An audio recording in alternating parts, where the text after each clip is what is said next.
When we got the phone alert yesterday, it was definitely a bit shocking after the calm period. My initial reaction would have been a mix of surprise and concern. Online school is definitely a bit of a downer since I think we all crave that social interaction, but our school has done a great job at bridging the gap and making sure that online learning doesn't mean we're still not growing as students. I hope that everyone is safe and I hope that things go back to normal.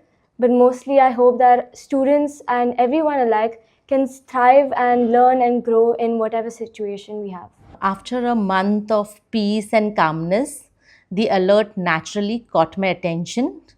However, I was calm and composed and thought of first verifying the information from the right sources.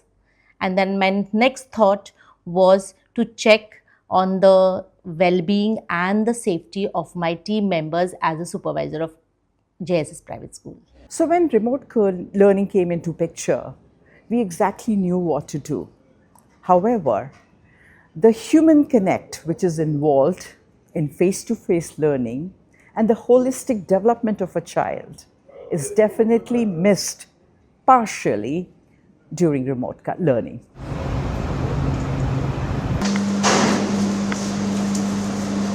Honestly, the bigger challenge for us has been supply. Avocados come from a long way away. Tomatillos come from a long way away. And the reality is cargo has gotten more expensive, gas prices have gone up, Strait of Hormuz is still blocked. This is really creating a problem for us as far as our supply. Like, I want to get my local fish, but it's not a good time for the local fishermen to go out at night and the water's facing Iran. We understand that that then means that the local fish availability is going to go down. So we all just sort of have to be patient and sort of understand and lean into what we do well. We are very close to our resident customer base, so we're very grateful that they continue to ride with us, but no, it has not been easy. Our food cost is up, our overall business level is down, and we just have to keep going.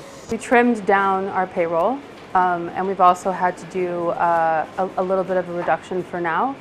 Obviously that's not intended to be for a long time, but we needed a way to recover from the very, very, very low points of March, but we all, will get through this together and come out the other side and feel stronger. So on our old menu, we had things like we were getting organic salmon flying in from Ireland.